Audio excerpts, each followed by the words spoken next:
Benton. Witten! Happy Friday, my friend. Happy Friday to you. Happy Friday, folks, dialing in. Mate, it's been too long between drinks. Quite literally, hasn't it? Feels like we haven't done this for a great many days. Weeks. Yes, weeks, maybe even a month or so. But mate, awesome to be hanging out with you today. Looking forward to hanging out and chewing the fat. We've already got a few of our regulars on board. Welcome back. Thanks, Alison. Hope you've got a glass of vino or a little something there for this afternoon, and we'll see how we roll. Mate, what's going on? We haven't done this for over a number of weeks, folks, and there's been a lot going on. I reckon we'll probably talk the leg off an iron chair this evening. We shall see. Well, I'm curious to know what everyone's thinking out there. So, are there any hot topics, any things that you're noticing out in the media at the moment that are pushing a few buttons, or what's on your mind? Put us a couple of thoughts in the chat for us, and we'll get things going. I got 50 slides I could go through here, Jace, but interested to know what it's thinking out there at the moment. Plenty going on. Well, for anyone who's joining us and they haven't been here before, you might be wondering by and go, what's this live show happening or what's going on? Well, Andy and I created this get-together, little live stream get-together over 2 years ago when COVID descended upon the world and all of our businesses and all of our investing. And we thought we would get together and debrief the week each week when it came to the world of investing. Andy in the world of banking and business and finance, and myself in the world of business and real estate. So, folks, welcome along. We have been doing this for a collective, probably collective over 50 years between us. Makes us sound old, but along the way, we've learned a few things. We've done a few good things, done a few stupid things. And we get to share some of those things with you guys as we go. But we do have a little bit of a very rough, Andy, a very rough way we like to run the show. But it's pretty loose. But we try to do something like what's in the news. We like to do things you should know, and maybe get some of your questions answered. So Alison is already talking about, hey, why shares went down, each interest rate rise, and last time they shot up. And I reckon I've got one of the answers to that one soon. But that's something we're going to talk about, Alison. So stick around, Tim. Yeah, less increase. Well, that's what I reckon, Tim. Certainly, I felt like when it came to the rate rise only being 0.25, I felt like we won the lotto from a investor and lending point of view. I think there's still 3 more of those 0.25s to come, maybe even 4, but we shall see. But Andy, few people chucking some questions in the chat already, which is great news. And the old live stream's just getting a little warmed up right now. So if you're there and you've got any questions, whack them in the chat. We might sort of kick off and get into it, mate. Why don't I lead? Well, before we do, mate, I know we've got what's in the news, but a typical segment. What's in the glass, mate? What's in the glass? Well, what's in the glass for me today is I can't even say it, Alicante Boucher. Alicante Boucher, very fancy, very flash. And got that from down in and my trip and tour in Adelaide.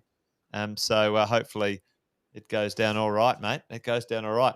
But it is a bit of a strange one. I feel a bit weird drinking at 4:00 on a Friday because daylight savings has changed for you and the rest of Australia, but Queensland kind of stayed the same. Is that the same? Is everywhere changed other than Queensland? I don't know. Let me know in the chat. Queensland and WA are the 2 outliers. But then troublemakers.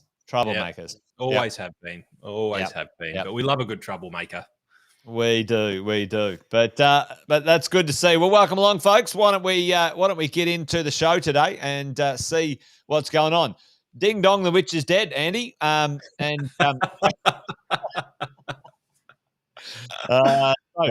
what a stupid! Yeah. Anyway, we called this. We called this a little while ago. So let's phrase it up. What do you mean by ding dong, the witch is dead? Nice. Well, unless you've been living under a rock as a property investor, the idea of Queensland being absolutely insane and trying to double tax property investors with their controversial land tax plan.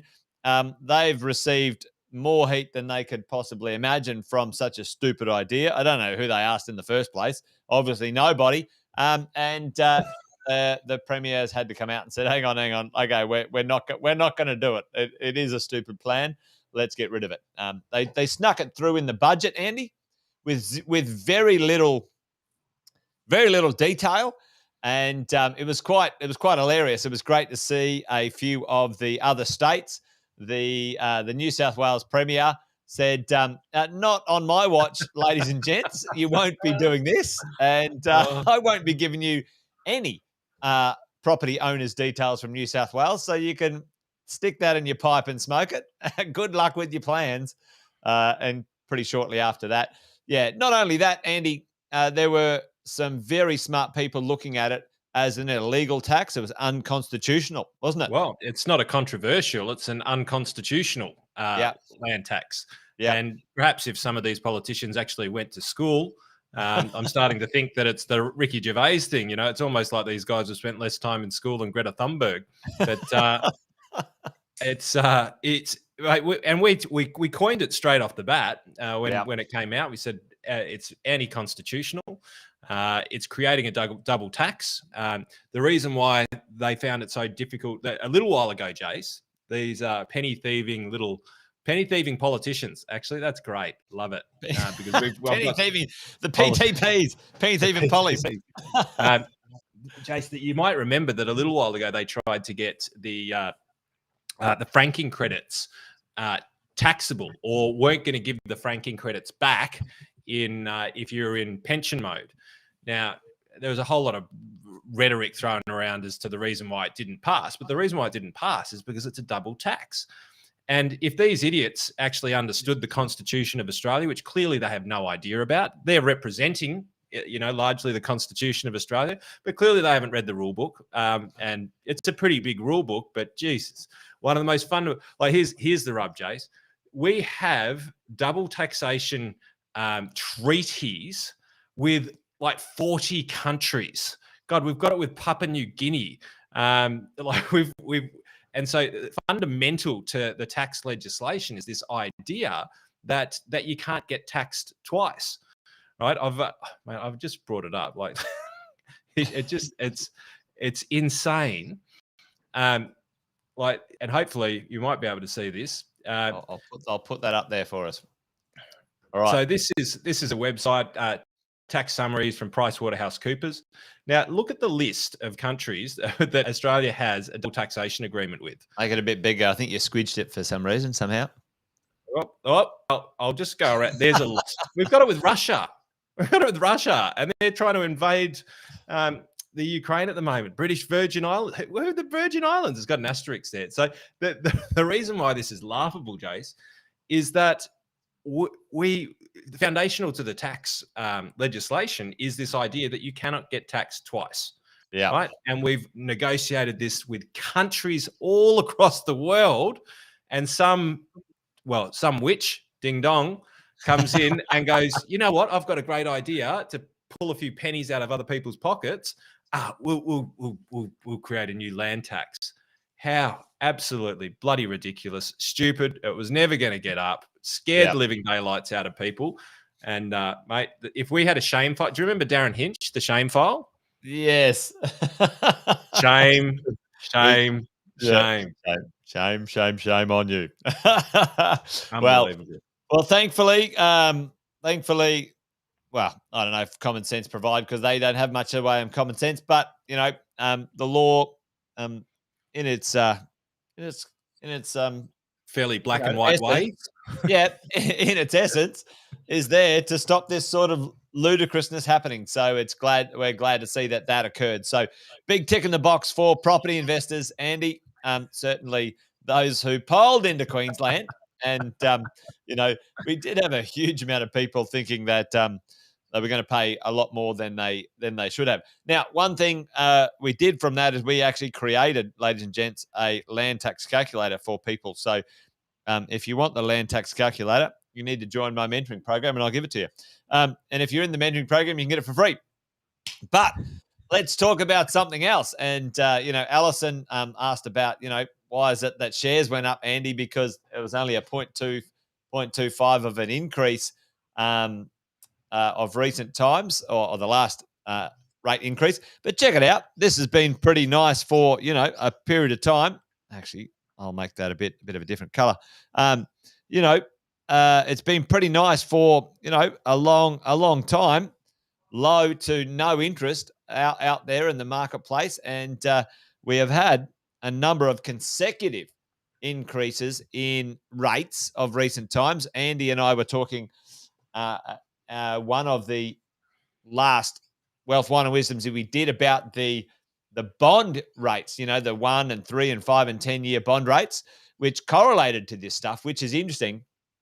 And Andy, I remember you and I, and I'm absolutely sure it was on one of the Wealth, Wine and Wisdoms. I was trying to find it the other day. You and I talked about, hey, we think it's not going to be another 0.5% forever and a day. I reckon they'll slow down before the end of the year. I wouldn't be surprised if it wasn't a 2.5. And lo and behold, abracadabra, here we are, slowing the rate down. And again, it made sense because Andy was talking about when we look at long-term bond rates or medium to long-term bond rates, it's an aggregated financial emotionless opinion about where they think cash rates will land, not media and banks and all sorts of unfiltered opinions. The price Unfounded, of the bond, unfiltered, and sometimes unfounded, ludicrous. uneducated. The bond rates are actually like a really good way to aggregate this thing. So, but anyway, what's the point? The point is, team, a slowing down of that, I believe, is going to give us a nice little soft landing sometime around the end of the year or maybe early next year, where that will be zero or no rate rises into the future. And at some point by the end of next year, I reckon they will reduce it. That's my call. I'm putting that here right now on Wealth, Wine and Wisdom. But Andy, I'm going to go. They'll overshoot. Yeah, I reckon they might overshoot for. Yep, I reckon they might overshoot it, and then they'll wind it back. That's what history tells us that they do, and they do it in about a 3 to 4 month block. They really create some pain or some stupidity, and then they realize they've gone a little bit too far. People start, it's almost like that confirmation bias. Yes. You start to make decisions, and then all of a sudden it's like, oh, it's now easy to raise rates, like we've been doing. Oh, we'll just keep going. I'm hooked on the drug, Jason, and my parents are pensioners, and they're enjoying the 6% savings rate.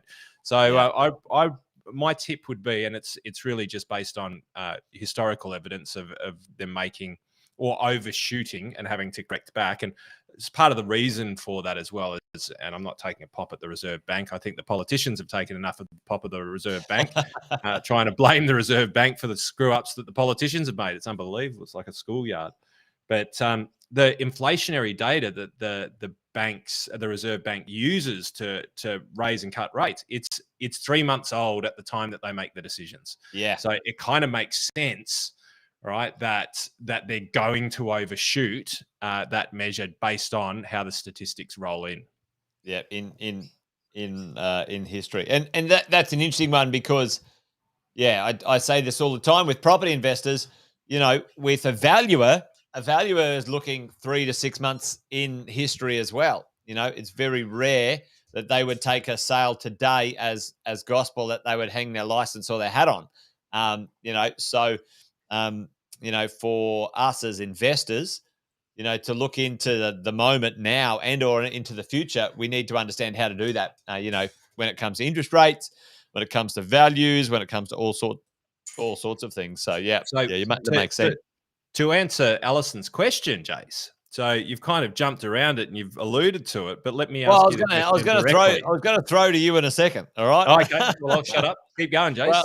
Well, let me finish this section, Fenton, and then over to you, my friend. But this is one little lesson, folks. And Andy, we all had quite the time of it in here when it came to these low interest rate times, and for those who could, was a great time to purchase real estate. Like it was pretty inexpensive, low risk, etc. Now, our borrowing power, we call that the BP and servicing, the ability for you to get access to some borrowing was actually, as easy as it was going to be when it came to the expense of your interest.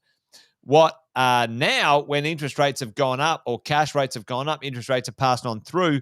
What's been the impact to borrowers, Andy, for their ability to borrow now into the future? What does that look like when it comes to, getting access to capital, getting access to cash? Well, there's been a pretty significant adjustment in people's ability to borrow.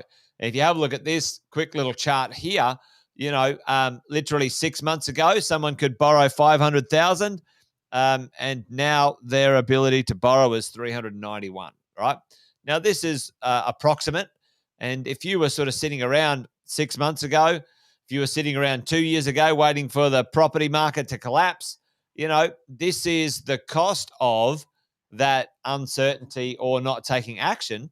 Now, the ability for you to buy a certain type of property, or now the ability for you to borrow has been reduced pretty significantly. So, on average, about 20% so far from 6 to 9 months ago on lending. And it doesn't mean, folks, this is the thing, Andy, it doesn't mean you can't afford it in your cash flow, right? A lot of people have heaps of spare cash flow. I see this all the time when we look at borrowers or people who want to buy. What is happening is about 18 months ago, 2 years ago, they put an extra percent on top of the risk, the loading rate for finance. So it went from 2% to 3%. And now interest rates have gone up. So I called this yesterday as well, Andy. I think by the end of the year, maybe early next year, the banks will remove the risk on top of risk rate from 3%. They'll reduce it back to 2%. I'm calling that. It doesn't make any sense that you move into, like, you have a double whammy on borrowing on borrowers. Interest rates have gone up and risk rates have gone up. That'll change. The rents will go up, especially for investors. Especially for investors, the rents will go up a little bit and offset, some of these borrowing restrictions. So a little bit of an impact for people. But mate, I thought it's great news. Ding dong, the witch is dead. The Queensland tax is over, and we actually, are slowing in cash rate rises. But over to you for answering Alison's question. Really, at the end of the day, that's what Why did they react in a positive way, Andy? Well, what does everyone think? I'd be interested to know what everyone out there thinks. Well, we had here from Tim. Tim said consumer confidence. People felt better about the world because it was getting worse slower. Is that a simple as that? So what does anyone else think? Yeah. It's probably not too far away from that. So markets are always pricing in the future. That's pretty much what happens in markets. So markets aren't priced for today; they're priced for several years in many cases down the track. So the way that we look at pricing equities, which are shares or stocks, whatever you want to call them, we have three different names for the same thing.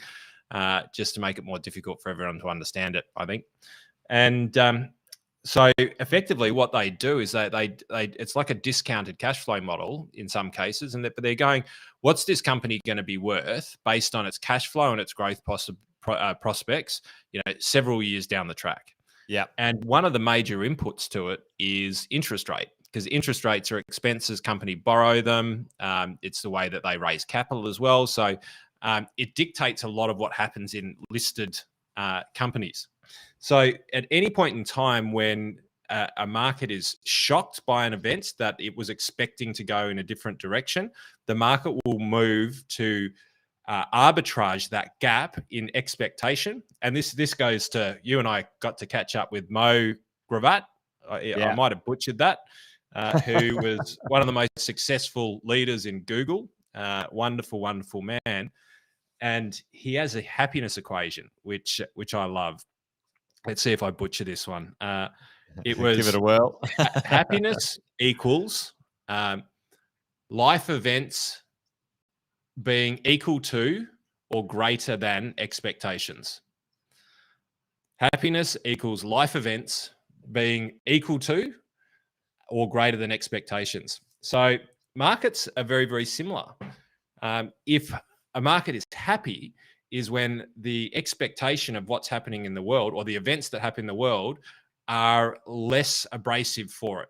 So what I mean by that is if the market thought that it was going to be a 0.5% interest rate hike, then it priced in a 0.5%. As a matter of fact, the market's priced in basically interest rates to be going to 4% in the cash rate over the next 3.5 to 4 years, right? And we're likely going to hit that sooner rather than later. Right. So that's what markets are priced in. So when the market does what it did, and we had and let's, mate, 50%, it was 50% under the expectation, if you want to sensationalize the headline. But it was ultimately 50% less impact on the market than what was expected. And as a result, the market very, very quickly figures out its reference point and it goes back. It really doesn't have much to do with consumer confidence, because consumers don't react that quickly. Like you and I didn't go, 25 basis points. Yep, let's buy some stocks because now I'm a little bit happier. But it's a really astute observation. And I think that I saw also a couple of media channels saying that market confidence is up. And I'm like, oh, for God's sake, people, like, really? What? I mean, how like all of you who are listening here, how many of you all went, oh, wow, it's only 25 basis points. Better put some money in the market. Like it just, headlines can be so misleading, and they I think I saw it on the project. They got it wrong as well. Yeah. Allegedly. Might have gotten it wrong. So that's why markets went up when interest rates went up. Well, there you go, Alison. Hopefully that. Yep. Well, mate, what do you got on the agenda, mate? I've got a couple of things later on that I might share, but what have you got on your mate, in the news? So this one, I love this. This is one of my favorites. The big banks are losing deposits to more generous second-tier rivals as savers shop around at the over 4% mark, which is magnificent. One of the benefits of increasing interest rates is that you've got areas that you can store your money and actually make a little bit more than what you were yesterday. Yeah. And so one of my big coins, mate, is I reckon the banks are going to start competing against themselves very, very, very, very soon. Because I know that a lot of people are looking at second-tier lending now for the same reasons that you're articulating earlier on, a little bit more lenient, a little bit more competitive. And they're also offering, substantially higher rates. So my tip is that the big banks will start to move on this reasonably quickly and reasonably soon as well. The reason why I say that is I think that savers, people are more hypersensitive to rates at the moment than they've probably ever been. And as a result, and the other thing is, mate, 2% to 4%, that's 100%. So you think about the headlines of what's going to be rolling out from the second-tier lenders. You can get 100% better return on your investments. And then that'll turn into, I've got 100% on my investments. Not true. Yeah. Get ready for the big pricing war between the banks and their second-tier cousins. Well, I mean, yeah, if you think about that too, Andy, it's it used to be easy to talk to, clients and customers and say, hey, listen, if you got spare cash laying around, put it in your offset account because your interest rate is 7%. Like that's money. There's money saved as money earned, and you don't pay any tax on it, etc. You know what I mean? But the last few years, it was like, hey, money, cash is trash. Put it to use somewhere. Cash is trash. And is it Brendan? Brendan. I thought it was Brandon for a moment. I thought we had our old heckler friend back on the YouTube our good channel. mate Brandon back. Hopefully, yeah. No, this is Brendan. Look around, Brendan, because literally just had a client of mine knocked back by the big four, and then was offered 900. Listen to this, 900 cash out by another one in the market. It might have been Bank West or it might have been Bank of Queensland or one of these. So, mate, shop around because a good broker should be able to help you out. And maybe you're already in that space. I don't know, but a little bit of a tip. Now is a great time to be shopping around when it comes to mortgages and when it comes to fixed deposits and things like that, because you'll get some ripper deals and the banks are going to start to get competitive. And what Jason was saying, the reason why they want to scrap that 3% to 2% is so they can lend you more money. Banks don't have wealth management in there. They were dragged through the coals on in the Royal Banking Inquiry for charging dead people and doing all sorts of outrageous conduct. And so they left. So that tells you something about the banks, doesn't it? When the Royal Commission came out and they said, well, you can't do that anymore, they've gone, oh, well, we won't do any of it anymore then. We'll get out then. Yeah, if we can't operate like that, we're out. But the reality is now that banks really are more reliant on loans. So for the banks, cash is trash as well. They want to be lending more money so that they can make more money. So stay tuned for some great deals out there. It still makes it. I find it very, very difficult to say Prime Minister Albanese. Well, just it doesn't sit well for me. Unfortunately, not all the witches are dead, mate. But certainly one thing that is dead in politics is truth. And so an election promise about not touching. I don't think it was ever alive, Andy. I don't think it was ever alive. Mate. I thought that at some point in time it might have had the most, the tiniest little labour of a heartbeat, but unfortunately not. So we saw this coming a mile away. Have a look at that face. That's a face no one would trust, apart from the majority of the population, apparently, because she's our Prime Minister. So straight away, I love the headline, though, because it's actually quite accurate. Prime Minister Albanese has, God, it's like a frog in my throat, has all but given the green light to paring back the stage 3 tax cuts by supporting claims by his treasurer that the budget faces unexpected structural costs. I love that, Jace. Unexpected structural costs. That's almost quoted directly from them. It's kind of like you and I raising our prices to everyone around that, and it's like, why were you raising price? Oh, we had some unexpected costs. Are you happy with that explanation, Jace? Good. All right, let's move on. Beautiful. I reckon there'll be some political argy-bargy around this, but probably not for very long. But what was looking at a really, really good, solid tax plan for the future now been repealed. So the witch is dead, but Albanese is well and truly alive, and he is finding pennies to pinch from our pockets. Also thought this one was a little bit interesting. With mortgage rates expected to hit 5.5%, right? Homeowners need to decide whether to pay down their mortgages, tip money into super, or invest outside super. Wow, what a headline, Jace. Let's just move on past that one. How to say nothing within a headline. Yeah. Well, they're either going to do this or they're going to do that. Happy days. I think you and I have an opportunity to be great journalists. But, mate, the wine fund, right? We've been talking about the wine fund due to release next year. Watch this space, folks. Watch this space. I've just made that public now, so I really need to get a wriggle on, don't I? You need to get on with it now, Fenton. But I love this. A bottle of Penfolds liquid gold. Now, who knows what Penfolds liquid gold is? I'm interested to know. But a bottle of Penfolds liquid gold fetches $150,000 as crypto set to crash. I don't fully get the crypto crashing side of the equation, but Langdon's had its first live auction since 1990s. I think the early 1990s.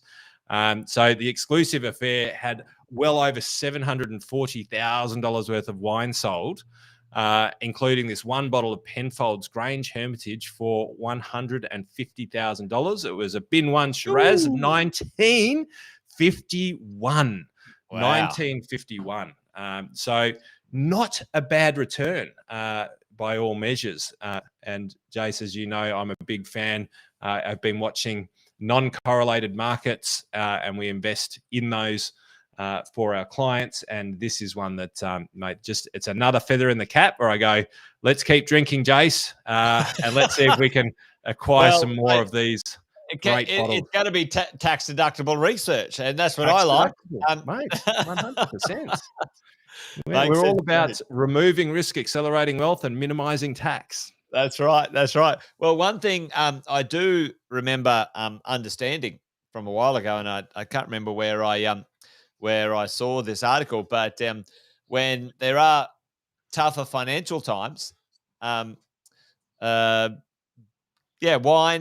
alcohol, beer, wine, BWS, the Thirsty Camel, those shares always increase because those places get more patronage. So there you go, Andy. You've got to have it on both sides of the fence.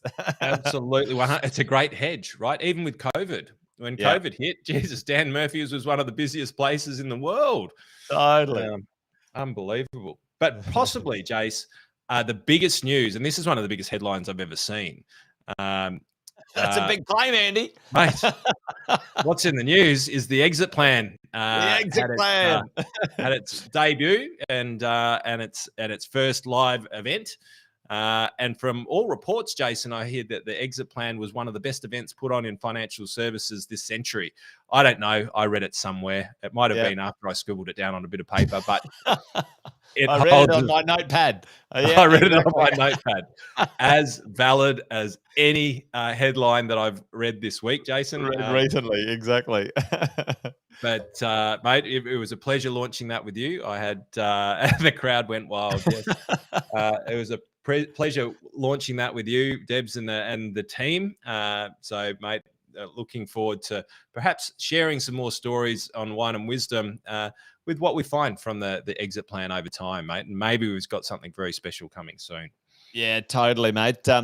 Folks, if you don't know what the exit plan is, it's Andy and myself running, along with Deb here. Deb Jensen, running a business owners program when it comes to getting themselves in shape to create the wealth that they need to through business. Business is a little bit weirder, a little bit more moving parts than the world of PAYG or a career investor. So there's a few more bits to knock into shape, and we launched our first version of that a few weeks ago. It's gone well. I think we've got 3 spots. Tell me, Deb. I think we've got 3 spots left to fill out of 30 for there's 3 people who can't make the dates in February, unfortunately. So if you're interested, folks, in finding out what that might be, then leave us a little comment in the chat and we'll connect with you. 3 spots left. That's it. So we can only do 30 spots. There's 27 spots. Let us know if you're up for it.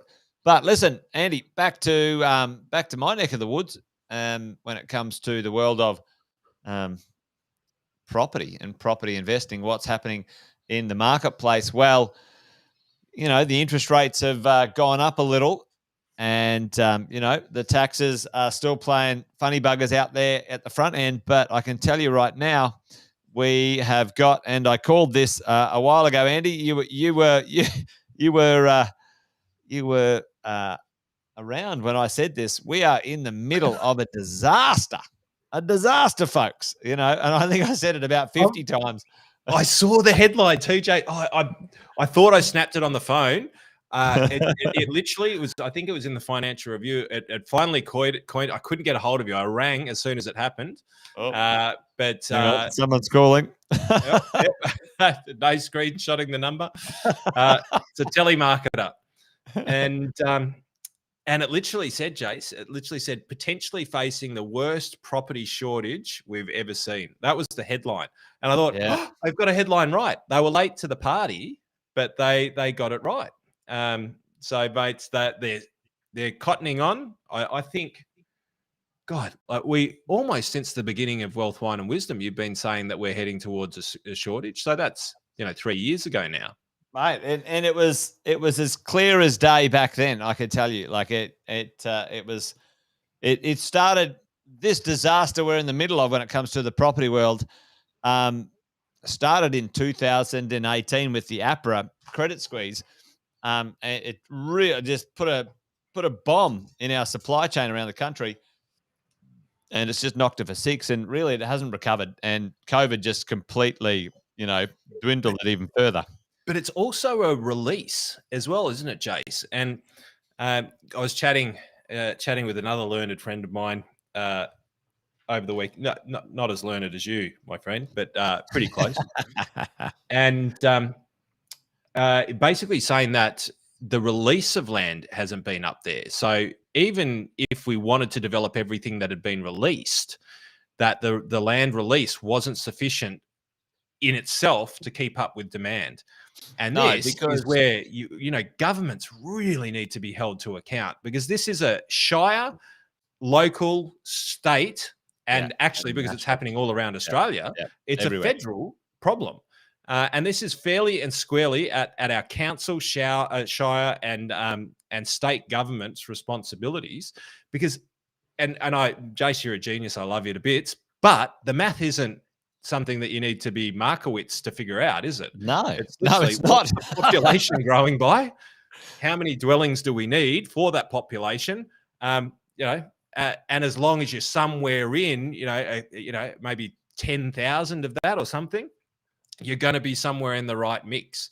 And mate, they just A plus B equals terror when it comes to the land, land releases. Yeah, well, a land is much more difficult to supply as well. So, land takes more time. You need more infrastructure. You need more lead time to supply land. Townhouses and apartments, you can supply a little bit faster, but you need the flow of funding, right? So, there's this kind of balancing act. And, what happened, the first home buyer and the builder boost and all that sort of stuff around the country absorbed every piece of land. Andy, it absorbed the futures land as well. So, because unregistered land was sold to people. It doesn't even exist yet, and it was sold. So, we have to wait another 12 months for it to flow through. It's 3 years worth of absorption in 1 year, or 18 months. So, that really, and then some, and then some, and then some. But, if you look at these vacancy rates here, folks, Andy, like, look at this, out of, the 7. Yeah, I mean, have a look at, the national vacancy rate across the whole country is under 1%, right? That is ludicrous. And then, some places would say that similar, Jace, to unemployment number. I've forgotten the term that it's called, but once you get to a certain number and unemployment, I forgot. Is it full employment or something, or full absorption or something, or whatever? Well, it basically, because if we take a transition mechanism, and in housing, it's somebody leaving one house to go to another house, somebody moving into states, the natural flow of, social dynamics means that, I would venture to say, and be interesting to ask Sammy Saggers about this, what is the zero? What is zero? Because zero is not zero. You are at zero well before you get to zero. And what I mean by that is that people moving from one place to another, that will always have some vacancy associated with it. So my tip would be, if you're at 0.7% or around about there, that is literally, it's no vacancy.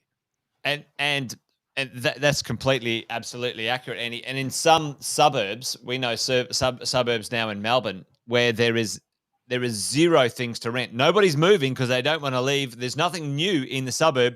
There's zero turnover, and it is zero. It's like no one's leaving. Nothing's available. It's at zero, and at certain suburbs, like that's where we're at. There's no new supply.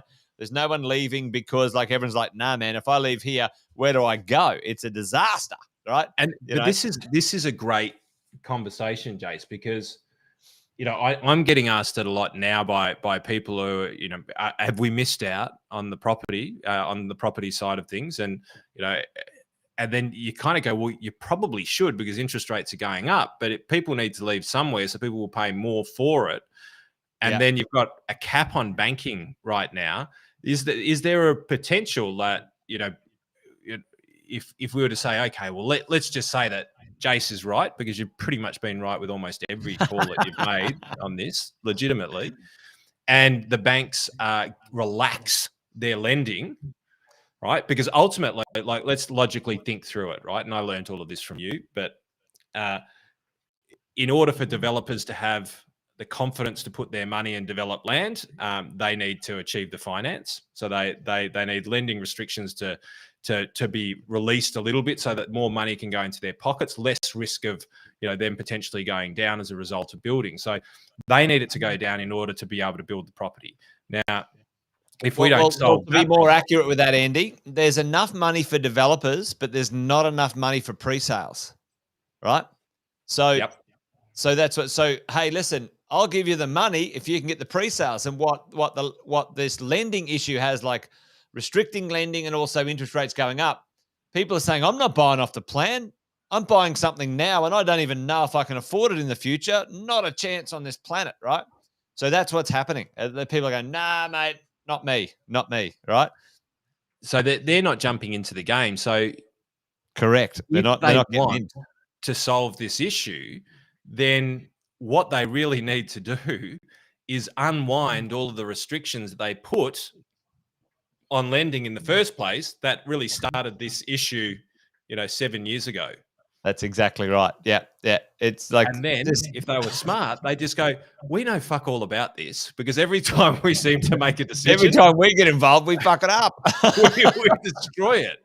Why don't we just let nature take its course and allow a free market to equalize itself? The free market works, and mate, you and I know that one. I've got the answer. Is it too late, Andy? Well, here's the answer, folks. I saw this. Is it too late? Well, are you dead? No. Well, it's not too late. All right. So,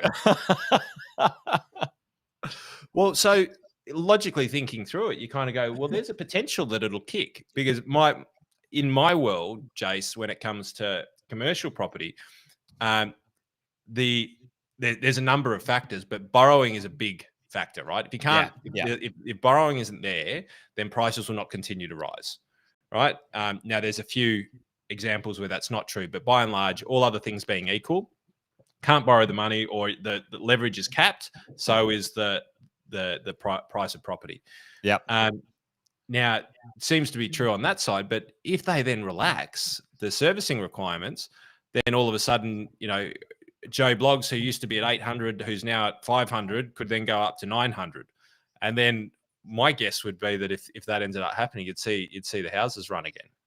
I think you will, Andy, and maybe houses not so much as the less expensive ones. I mean, apartments and townhouses will probably get some attention sooner rather than later.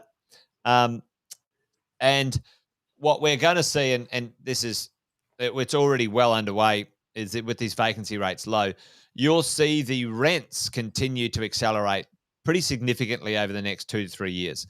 We've still got, like, on the radar, there is going to be 1 million people, 1 million new people come into this country. Yeah, 1 million people. 1 million. Within the next 4 years, right? And it takes 5 years to significantly turn from where we are now to where we'd like to be, like, for production. Even that's if an extra 4% on the population 4% of the now listen to this. In 4% of the population. already drastically lowest in 16 years vacancy rate and supply chain marketplace. Where the hell are they going to live? Where are they?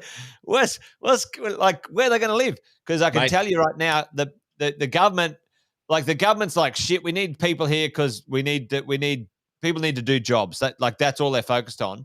And then everyone's like, me and the property world are going over here. Hey, folks. Like, we need to build some things so people can, like, live somewhere, Yeah, Wake up, you lot, It's whack-a-mole politics, mate. It's really whack-a-mole politics. whack-a-mole. Issue, bang. Issue, Tush, bang. tush, Issue, tush. bang. Yeah, Foresight and future. Hang on. yeah. Did somebody hear Mate. something? And, Andy, this is the other thing that I think, for many of us, we need to make sure we sort of, get our heads around when it comes to, the world of, Australia. We're Make actually that a little bit bigger there, mate, on the right-hand side. Let me see well. those I'll numbers. drill into this. According to Credit Suisse, Australians are the wealthiest, people in the world, richest people in the world. Based on our net or our income and asset position. Now let me scroll in here if I can drill into this one here. So median wealth per adult, up now. That might have changed in the last sort of 6 months. Maybe we might have dropped under Belgium or something like that.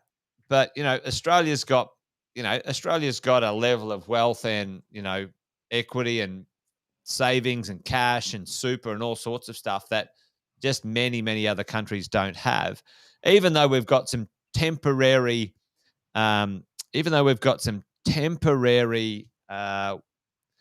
headwinds when it comes to the major cost of owning real estate is your interest. But again, long term, it's still pretty inexpensive, 5%.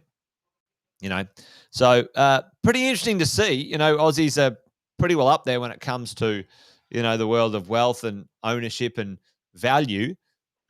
So for me, Andy, I think I don't think we'll see a major, huge, crazy kick in capital growth in the next 5 to 8 years, but I see a very quality-led growth pattern, and I certainly see a significant rental growth occurring, off the back of this next 5 years. So, yeah. Right, 100%. Yeah. I've got some data that sort of supports that as well, because in an equity, from an equities perspective, if you bring up my slide there, there's so one of our favorite managers is a private equity manager, one of the world's best. So I was chatting with them more recently. Private equity is investing in businesses. Like it's the process of creating a pool or a fund and then using the money of that fund to go and invest in other businesses. Yes. And the idea is that if you find great businesses that if they just had another $10 million, then they could be 100 times the size, right? Or, Domino's is a classic example, right? Domino's in its app went ballistic. It was one of the top performing stocks throughout COVID. Not anymore, but was. If we have a look at this here, so what we've got here is the multiple expansion, right? So I'll try and sort of level this out. This is the MSCI World Index. So this is the growth of the world stock market, as an example, right? So in Australia, we have the All Ordinaries. If we put the whole world together, we have the MSCI World Index. So wow. Basically a composite of where the world is going, right? So that's the index. That's the green line up the top. Now, earnings driven. Now, this is really interesting. And this, I think, relates back into the property side of the equation. Earnings driven, which is this little, lighter shade here, right? So the factor of the growth over 20 to 22 was really only a minor part of the based on earnings driven companies. The larger part was really the multiple expansion. So these are what we call growth stocks. So think about tech stocks, Google, all of these sorts of companies. right? As opposed to Telstra, who always get the job done wrong, but they're very, very good at paying dividends to their clients, right? So what we're actually seeing here is, now that this has corrected somewhat, and we don't have the most recent figure on there now, but it's corrected a lot. Yeah. Right now, most of that correction has actually come from this red area here, which is the growth side of the equation. But now it's the flight to quality is a flight to great income streams.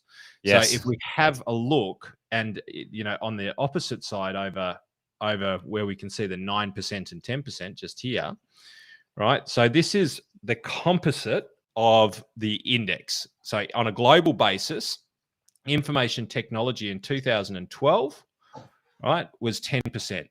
Now it is actually 21%. So it's almost a quarter of the globe as far as share.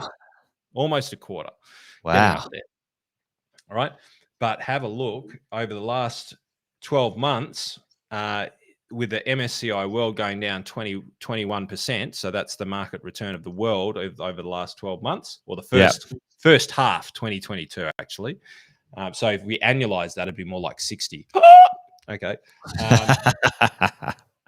But have a look at some of these other areas like energy, right? So what do you switch on every day when you wake up? Yeah. It's always got to be there, doesn't it?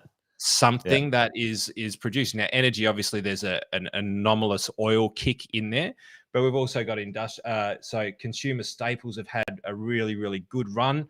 Consumer discretionary, so this is stuff that we've been buying on Amazon, slowed down significantly.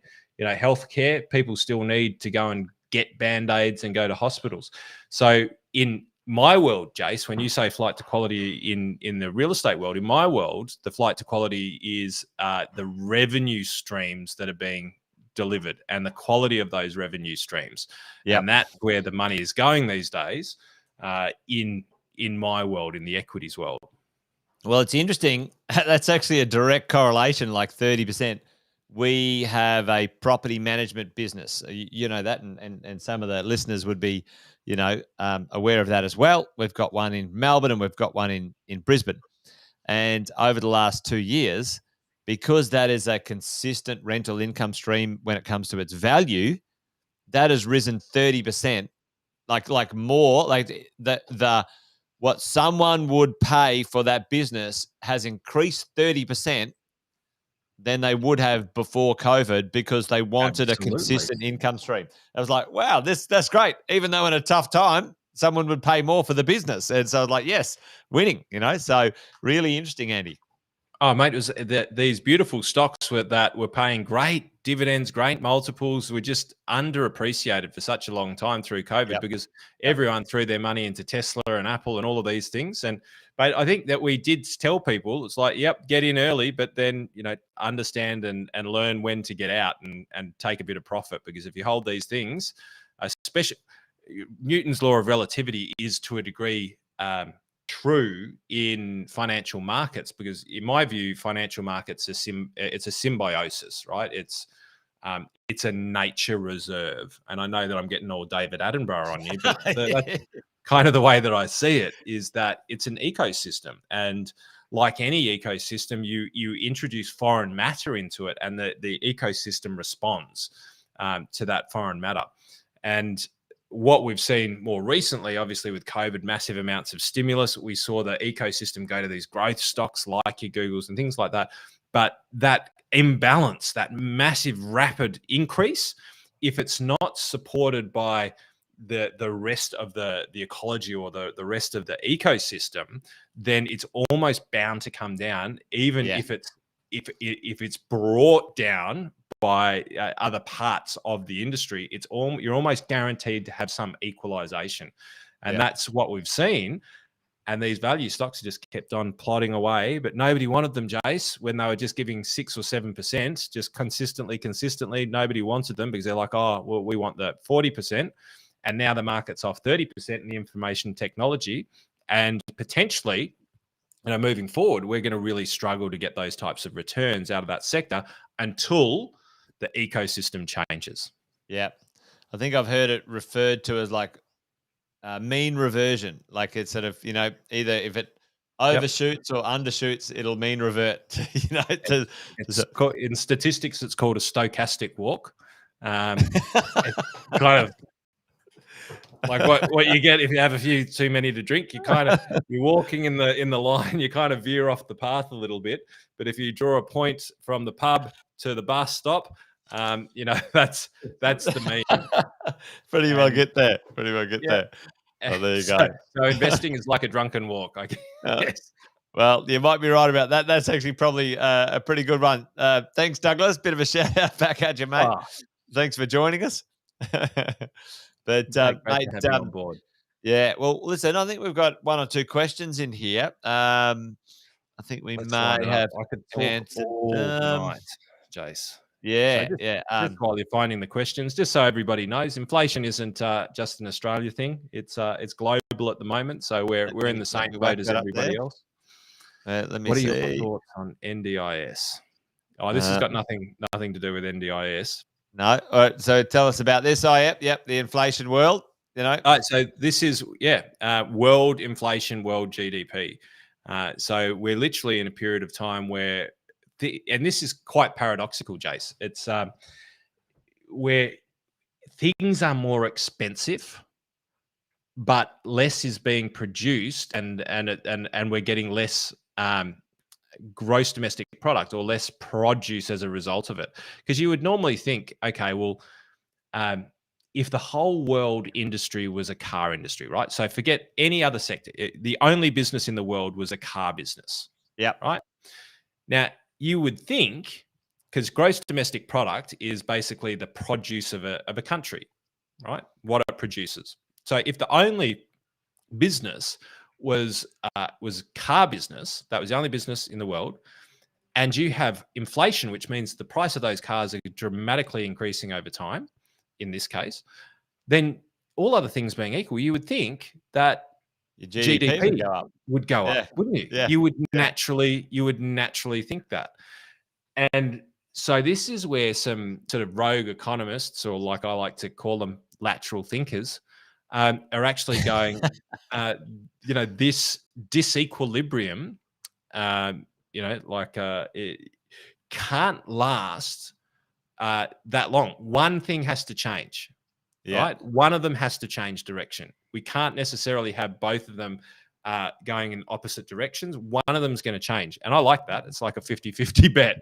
It's just which one is going to. Now, history would say that likely we'll get inflation under control, depending on how far back you go in history. We'll start to get inflation back under control, which would mean that the two, as you said, would end up mean reverting and would end up coming back to somewhere in and around historical averages, because that ecosystem has had that crown of thorns introduced to the barrier reef. The barrier reef fights back, and all of a sudden the coral flourishes. And we're sort of seeing this everywhere in the markets. I've got bond yields, everything just kind of support the data. But when we started talking about the 10-year bond yields, there you look at that. Yeah. And so this is 1 year down here on the right hand side. This is Australian bond yields. Now, we started talking about them around about here, Jace, when we started. Or actually, no, it was actually earlier, January, February, March. So it was around here is when we started focusing on the bond yields and talking about that in Wealth, Wine and Wisdom. Yeah. All right. And it was around here where the rest of the market started talking about it, because it hit that 4% mark, and all of a sudden everybody shit themselves and gone, it's at 4%. Well, it was pretty friggin' clear where it was going over the months leading to it. But here's the interesting part. And in statistical analysis, it's called a threshold, or a glass ceiling to a degree, right? It's this point whereby if it breaks through it aggressively, then it will continue to rise, potentially exponentially. But there's these resistance points, and that 4%, as we coined it a little while ago, and it doesn't matter whether you look at the 10-year or the 5-year. They're obviously very, very similar. They're just different time frames that we're looking at here. Yeah. They're hitting that resistance point, right? So if we sort of go back to here and we go, well, what does mean reversion look like? Well, at the moment, the inflation seems to be tapping, but likely it'll stabilize, turn around, and we'll be looking at that mean reversion. And so when we look at investing, it's a matter of going, well, what does mean reversion look like? Yeah. And when it comes to investing, I always say there's summer, autumn, winter, and spring, and there's different types of things and themes that you like to look at during these periods of time. But until this number up here and interest rates start to get a little bit more consistent and the globe starts to feel more confident with them, that flight to quality and that flight to yield is likely to stay and hang around until these other stuffs balance out. And we were talking about it from in debt terms, property development terms, company terms. People like to lend money into areas or give money into areas where there's a degree of certainty. And more money will flow, the greater level of confidence in that sector. Yep, totally. Yep. Indeed, mate. Indeed. Well, listen, I think we've only got sort of one question we haven't answered for today. And Tim is talking about NDIS, the National Disability Investment Scheme. And Tim, again, National Don't Invest Scheme. Yeah, it's an interesting one. The housing can be very lucrative if you get it right. But again, it's a government scheme, Tim, and like many government schemes, they work really well for a while, and then sometimes they have a bit of a challenge. Depends on a bunch of factors, Tim, and sort of I'll quickly allude to them. Number one, lending. If you are trying to build an NDIS property, lending's actually quite challenging and weird and difficult. A lot of the lenders will want to treat you like a commercial borrower. You'll pay higher interest rates, and the lending is a bit more specialized. Okay, so most likely 80% or less loan to value ratios. Okay, so if you've got a small amount of capital, it's probably not for you. I would say it's absolutely not for you. If you're on a low income and you've got small amount of capital, it's not the type of the deal that you would want to do. Then the next part would be, the scheme in itself is perfectly fine, but you have to go through facilitators and providers to get access to the people who are going to rent it from you. So there's 2 or 3 layers for your income as you actually now build this property. Now you want to get your tenants in. There's 2 or 3 layers to have to create income from that. So it's nothing like, absolutely nothing like, nothing at all like a regular rental. You advertise it, in realestate.com and someone rents it. You have to have relationships and connections and understandings and registrations, and it's quite expensive to pay and put your property up and online and available. It's on average $5,000 to list your property with an NDIS provider. So the upfront cost is significant. On the back end of it, if you can handle the risk in the emotional and the mental and financial upfront risk on it, it's actually very lucrative. I've got a number of investors who have them, but they are super challenging to get up and out. But the third and probably the biggest risk is it is a government-funded initiative, and one day someone wants to unfund it or lower the funding or defund it or whatever, and it has that exposure, you'd say, oh, you'd find it hard for the government to unfund, disability stuff, and you'd be like, well, let's have a look in history, Well, mate, most of the time they don't unfund it. Can I tell a little story? Go for it, man. Now, I've been involved at either product development, tax structuring, promotion, product building of many products, probably, 30, 40 products over my life, which I've helped design from different perspectives. And they were, where I was really good, was figuring out the tax and legal structures around things. Now, whenever the government bring in initiatives, That's when I used to have a field day, right? Because they would bring the government would bring in, and I want to talk to you about something called the 2020 vision. Now, the 2020, where 2022, did they hit the vision? Spoiler alert, no, they failed. It was a government initiative that's pretty much guaranteed to fail when it's a government initiative in Australia. And so the 2020 vision was, and if I lose my way, because I might, my point was going to be that they just slow it down. They don't stop it, they just slow it down. So the 2020 initiative was having certain amounts of forestry planted across Australia by the year 2020. And they had a target. It was about carbon. You know, it was a big buzz way back when. And it started what was the agricultural investment boom, right? Yep. Because all of a sudden, I helped create a product that had 150% tax deduction. So literally, you almost put no money in. You could fund your way into it, right, by the tax deduction if you were top marginal. Like, it was a brilliant product. It was quite incredible. And I think I just called it myself incredible. I wasn't incredible. It was the loopholes that were brought by the government creating these initiatives, right? So fast forward 5 years. Several $1 billion, I think it was 5.7 or 7.5. I've mixed it up, of investment into the sector, somewhere around there. And almost the whole sector combust. Literally, like 90% of the sector blew up. And it happened within about a 6 to 12 month period. And what happened was the government brought in the incentives and then just did this. They've gone, oh yeah, oh, it's green, it's great, it's carbon, it's wonderful. It's 2020, yeah, okay. And then next year it was 2020.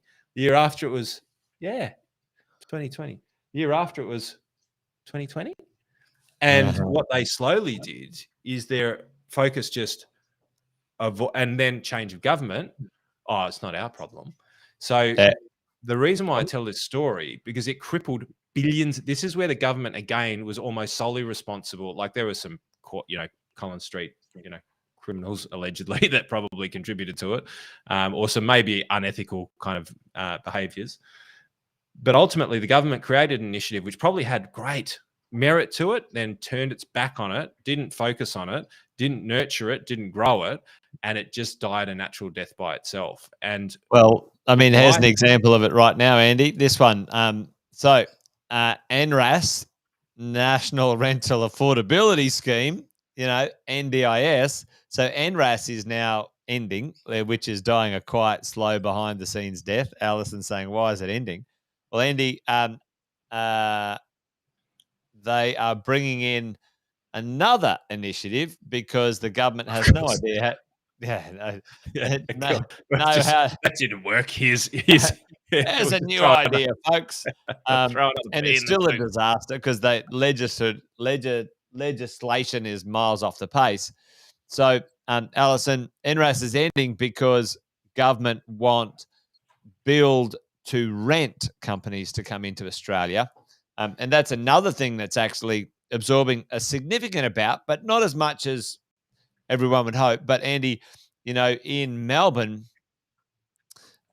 we were looking to help people buy a really nice property in a really nice location, not far from the CBD, about 9 kilometers from the CBD.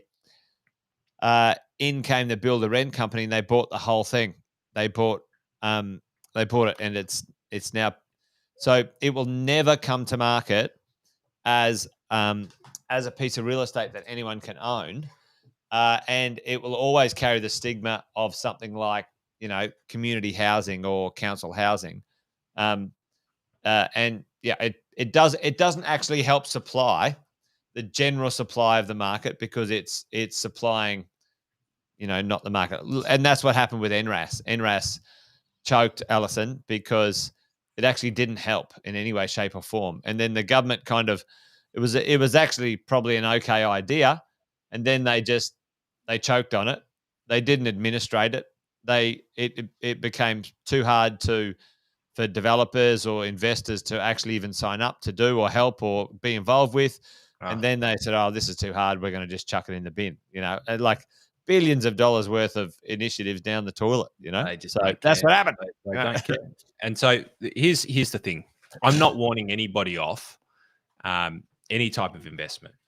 But you and I say, Jace, the biggest risk to investment, in my opinion, is actually, and number one, is actually the government. Legislation and government behavior is the biggest risk to investing, full stop. That's my opinion.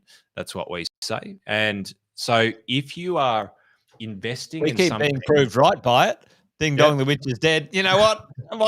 Why don't I just bring in a land tax that's unconstitutional? Let's have a crack at that.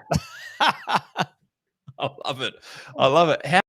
How we don't have guys like Andrew Denton doing satires on, on late night television. I don't understand it. It's insane.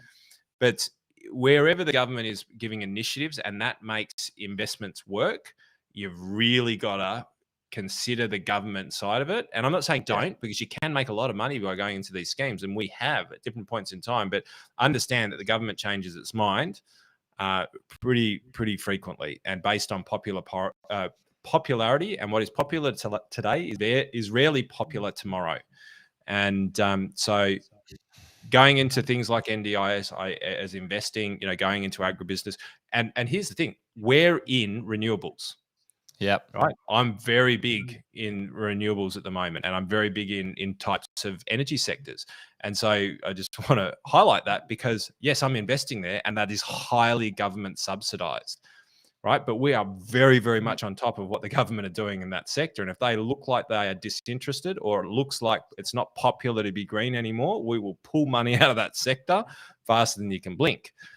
Because ultimately that's the stimulus, because we know that then it will drop, and then it will become self-sustainable, which is kind of ironic, and it will go bang. Right? Yep, exactly. So, I'm not saying don't, but I'm saying be very, very mindful of when the government assist, because if it's when they stop assisting, will it? Yeah, when the government stop assisting, will it be alive? Can it stand on its own two feet? Yeah, and a lot of people say that about negative gearing, Andy, with real estate, and it's like, well, listen, if negative gearing disappeared tomorrow, I'd be actually pretty happy with that, because my rents would actually go up. Because I'd actually prefer rents to be up rather than having to claim my tax back. Like, I would prefer that. I think that's a smarter way to do it. But the way we've got it is the government subsidizes people's rents through tax deductions to property investors. That's what it is. Negative gearing for individual property investors is a rent subsidy, because the government doesn't know what they're fucking doing. So it's like, it's ludicrous. But Andy, you don't look a gift horse in the mouth, but if something went, if something changed, you go, right, would I be able to sustain that? Yeah, no problem. A couple of years of maybe lower income until it all reverted and leveled out, and I'd be off and running, So those sorts of things. So, but hey, listen, folks, while we've still got a few of you online, but there's something very special going to happen next week for Andy Fenton and his lovely partner Mags, and Andy's going to become a dad. Hey, mate. So raise a glass, folks. Give him a shout out in the chat. Andy Fenton, Dad Fenton, next week. Is it Monday? It's booked Monday, in, right? It's Monday. Yep. Far out, man. That is so close, buddy. So, but folks, we are going to leave Andy alone for a few weeks, and he's going to settle into being a dad. At this moment in time, we'll probably kick off first week of November. And we're coining it the all new look, all new show for Wealth, Wine and Wisdom. We'll snazz it up a little bit. We got some shout outs here for you, mate. So, Deb, thank you. There you go, Alison. Thank you, team. Thank you so much. I really appreciate it. Like, this is round one for me, mate. And the reason why I'm wearing this shirt is to take away from the grey on the beard. Mate. You're just getting started. Mate, I'm on the main straight, and really looking forward to it. And, mate, happy to have people like you and all of you listening in our corner, because I might be reaching out for advice. Can't wait for the dad jokes. Well, Alison, you've been listening to them for the last few years. They really don't get any better than what I've got. But thank you, mate. Appreciate it. And we really do. And thank you all for the shout out. That's lovely. Really looking forward to the journey.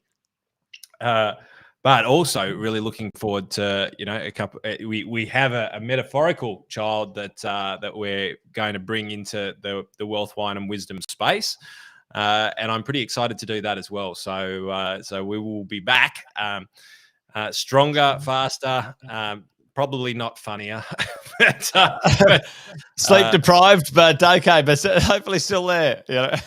So we'll look forward to catching up with everybody on the first of, or whatever the first week of November is. So we'll let everyone know. Yep, indeed. Well, mate. All right, mate. Well, let's put a pin in that one then, folks. There you go. Back at it for a short time. Not a long time, but certainly a good time. Thanks for joining us today on Wealth, Wine, and Wisdom. Look forward to seeing you guys again in a 3 to 4 weeks' time. But, mate, thanks for hanging out. Always awesome to hang out with you. I've run out of wine now. I'm actually completely empty, so that's probably good timing. And, folks, it's a good night from me. And it's a good night from him. Good night, everyone. Good night.